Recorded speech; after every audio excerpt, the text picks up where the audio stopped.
The 805 Focus is brought to you in part by Nonprofit Connect. Nonprofit Connect provides superior leadership tools and resources so nonprofit leaders and board members can make valuable decisions to move their organization forward to a sustainable and vibrant future. More information on services online at nonprofitconnect.org.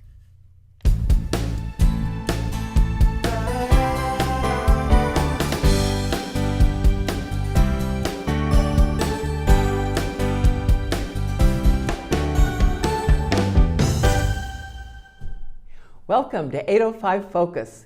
I'm Dr. Cynder Sinclair with Nonprofit Connect, and we will be bringing you the latest on your favorite nonprofits, so get ready to be inspired. Our special guest today is Ted Morton, and Ted is Executive Director of Santa Barbara Channelkeeper. Welcome, Ted. Thank you for having me, Cynder. Gosh, you folks are doing such important work in our community and in the neighboring communities. And so I'm hoping you'll tell us all about what you're up to these days. Thank you, and thank you for the opportunity.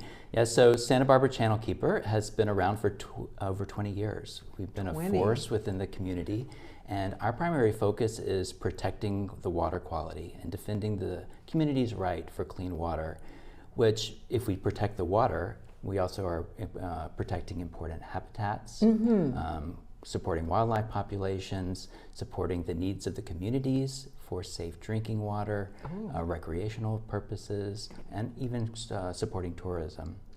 Yeah. So, and we work, we have a large scope of work. We work all the way up to Point Conception, all the way down to the Ventura River, and then we work from the ridges of the Santa Ynez Mountains all the way out to the northern Channel Islands. Gosh, I had no idea. Yes. It was that expansive. Yes. So our mission is to protect and restore the channel, and over our 20 years we've had some very significant results that have helped to advance clean water and habitat protections in this area. Oh, so tell me about some of that. So one of the key successes that we've had is leading the city of Santa Barbara to repair 34 miles of leaky sewage pipes. Really?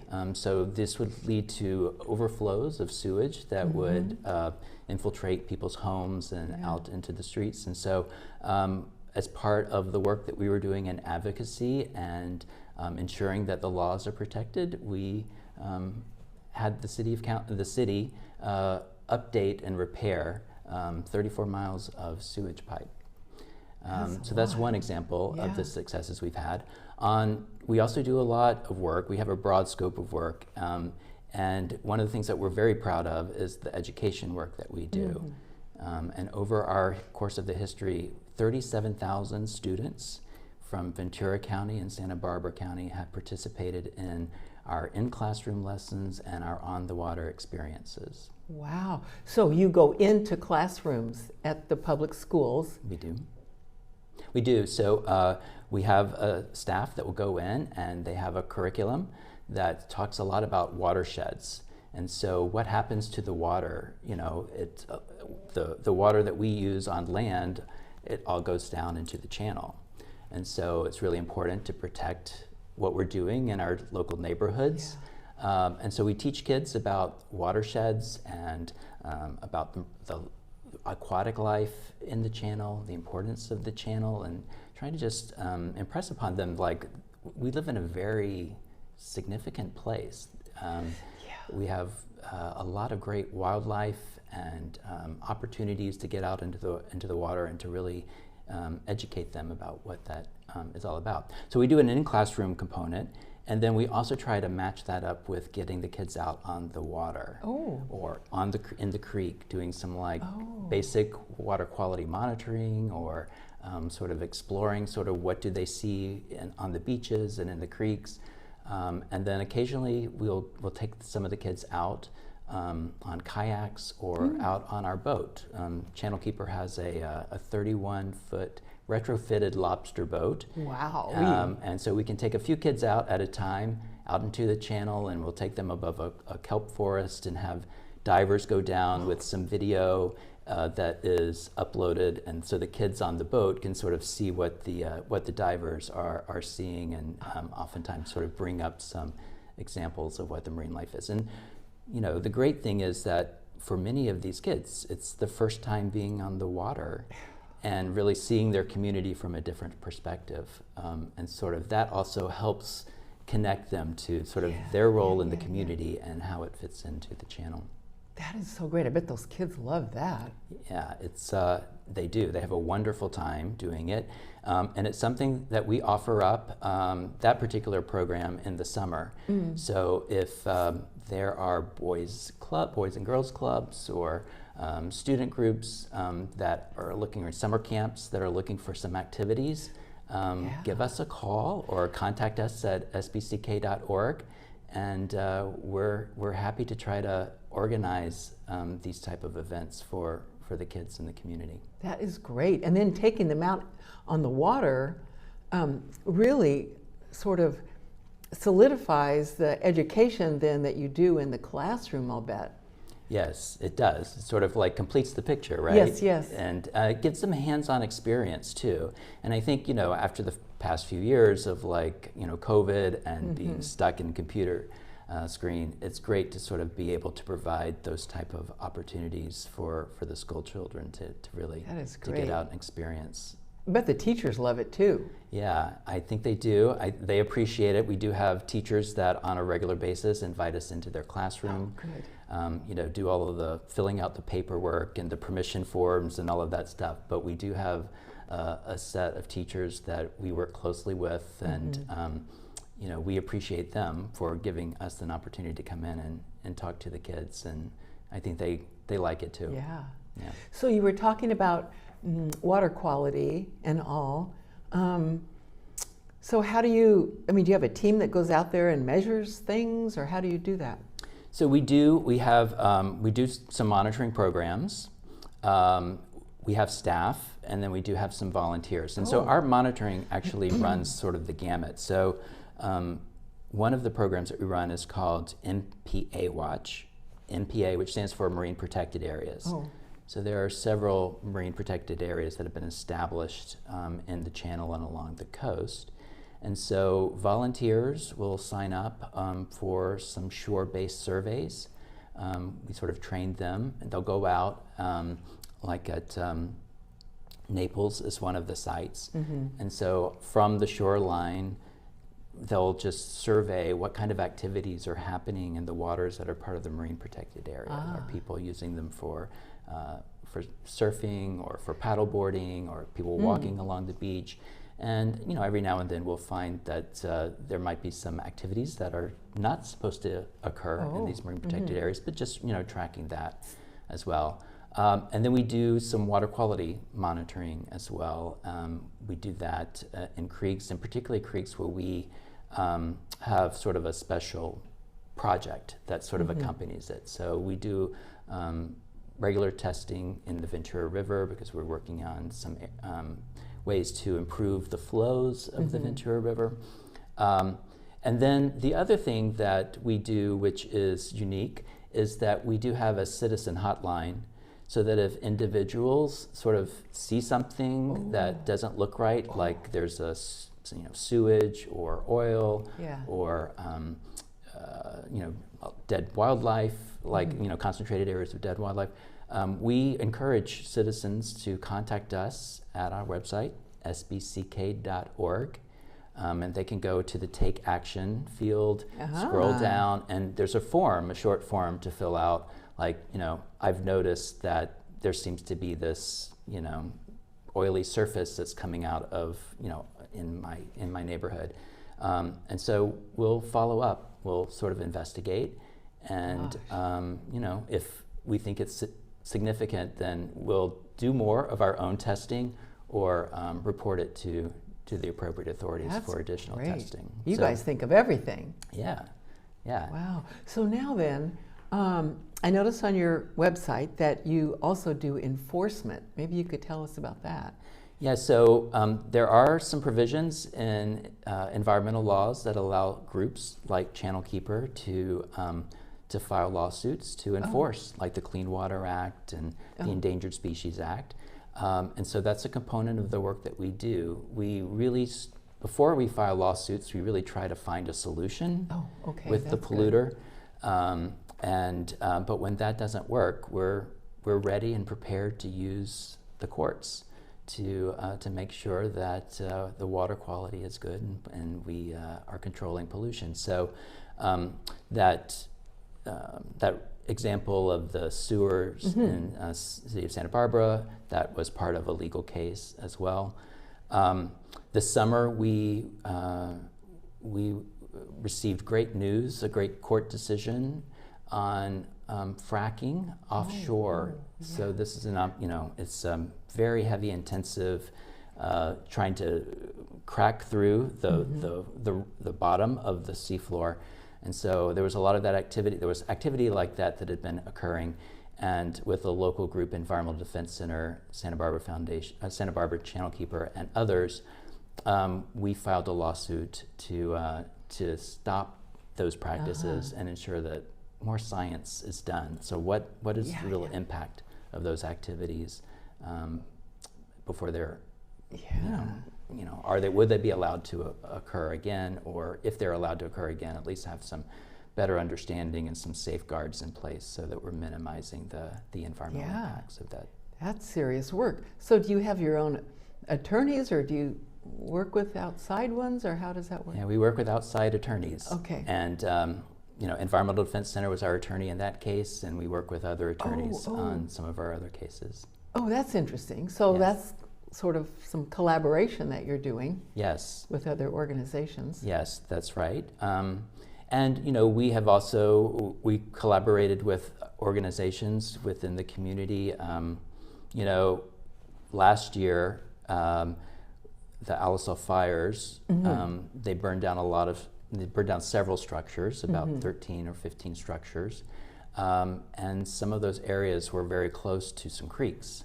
Oh. So we worked with the Bucket Brigade and Heal the Ocean and Habitat for Humanity and other organizations, just getting volunteers out to help just cordon off some of those sites to prevent, like when the rain would fall, some of that ash and that toxic material going directly into the local creeks. That's great. So now you've mentioned volunteers a couple of times. So I would imagine if a person was listening to this and they would be interested in being a volunteer, they could get all that information on your website. Absolutely. So yes, sbck.org. There are fields there that people can sign up for some of our activities. So there's that Marine Protected Area Watch program that I mentioned. We also have a program called the Watershed Brigade. So this is really volunteers that are helping to pick up trash, sort of help us inventory where there are trash hotspots. We've collected tons of trash, including plastics and tires and bicycles, and removed them from creeks and beaches and waterways before they get farther out into the channel. So those are opportunities for individuals to participate. And the other thing, in talking about collaboration and sort of merging our volunteers, for the last 2 springs, and we are going to work to continue doing this, we organize a cleanup of lobster traps that have washed ashore through the season. And so these are traps that become embedded in the sand and along the rocks, and they're really hard to dig out. They're very heavy. Are they? But we work with local commercial fishermen to sort of get them off of the beach and sort of through pulley service to get them onto boats and then bring them back to the harbor where they can either be recycled or reused. But that is it's a really fun event. It's really hard work. But last year we had like 60 volunteers and we removed 40 of these lobster traps and commercial fishermen and volunteers from UC Santa Barbara and from the Watershed Brigade all work together to get those off the beach and back into the recycling or for reuse by the fishermen. What a great project. Yeah. And fun. Yeah. It's fun. It's hard work. Yeah, it's hard work. I didn't realize they were so heavy. Yeah, but that's another opportunity. If the listeners or the watchers out there, the viewers, want to know more, just sign up for the Watershed Brigade and for the activities of that group, which includes that spring cleanup of lobster traps. Yeah. So do you, let's say somebody signs up and they're a little nervous, like, I really believe in this cause, but I don't know that I know enough to volunteer. Do you train them? We do, and it's, for the MPA Watch, there's a little bit of a training. It's we've been doing it virtually. We'll do it once a quarter. Oh, okay. And so it just sort of provides an overview of what the program is all about and sort of what are you trying to track. And then oftentimes there'll be a follow-up where we'll actually do an on-site. And it's just really sort of tracking, getting to know sort of the different types of boats and sort of like how do you actually measure where the marine protected area is to know what's in it, what activities are happening in it or are outside of it. So there's some training there, but for a lot of the volunteer work that we do, there isn't training that's required. So, Well, anybody can, if they're everybody's interested welcome. in like cleaning up the local beach, that's no training needed. Exactly. Gosh, and so all this important work, I bet there are people watching this that would want to make a financial donation, and I bet they could do that on your website, and it'll be tax deductible because you're a 501c3.